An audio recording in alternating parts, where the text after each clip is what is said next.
আপনারা জেনে আশ্চর্য হয়ে যাবেন যে আমাদের সিলেট এবং মৌলভীবাজার জেলার সেই বাংলাদেশের সবচেয়ে বড় হাকালুকি হাওরে প্রায় ছোট বড় নানা সাইজের 238টি বিলের সংযুক্তি ঘটেছে।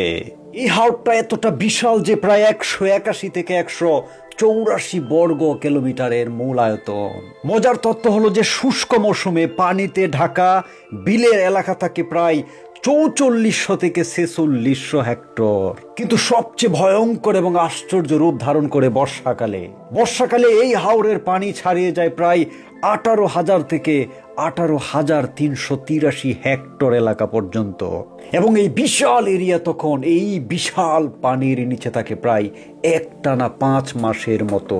এই হাওরটি মূলত মৌলভীবাজার ও সিলেট জেলার বড়লেখা, কুলাউড়া, জুড়ি, ফেঞ্চুগঞ্জ, গোলাপগঞ্জ উপজেলার অংশ জুড়ে অবস্থিত। এবং আপনি এই উপজেলা কিংবা মৌলভীবাজার এবং সিলেট সীমান্তের যে কোনো জায়গায় দাঁড়িয়ে যদি এই হাকালুকি হাওরের দিকে বর্ষাকালে তাকান, তাহলে বিশাল বিস্তীর্ণ এক সমুদ্রের মতো মনে হয়।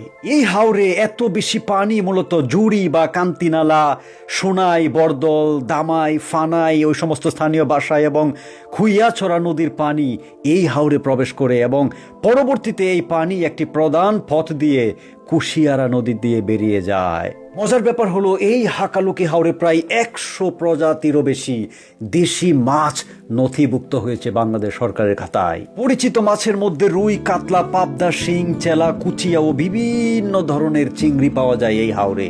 শুধু মাছ নয়, এই হাওরের যে জলাভূমি সেখানে প্রায় 73 প্রজাতির নানা ধরনের রং বেরঙের উদ্ভিদ পাওয়া যায়। এবং খুব আশ্চর্য প্রাণীর ভিতরে আপনি সেখানে ভূধর দেখতে পাবেন, শিয়াল, ক্যাকশিয়াল, বেজি, ঘোকরা সাপ, জল সাপ, কচ্ছপ, ব্যাঙ এবং অন্যান্য নানা ধরনের জলচর প্রাণীর এক বিশাল জগৎ এবং অভয়ারণ্য হয়ে উঠেছে আমাদের এই হাকালুকি হাওর। মজার তত্ত্ব হলো এইটার সংলগ্ন যে কুশিয়ারা নদী, সেখানে গাঙ্গেয় ডলফিন পর্যন্ত দেখা যায় কখনো কখনো।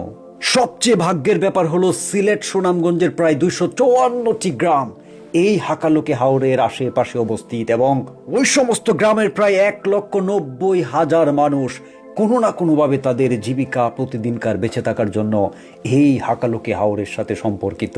তার চেয়েও আশ্চর্যের তত্ত্ব হলো শীতকালে সুদূর রাশিয়ার সাইবেরিয়া থেকে ঝাঁকে ঝাঁকে হাজার হাজার অতিথি পাখি উড়ে আসে এই হাকালুকি হাওরে একটু খাদ্যের জন্য, একটু বেঁচে থাকার আশ্রয়ের জন্য।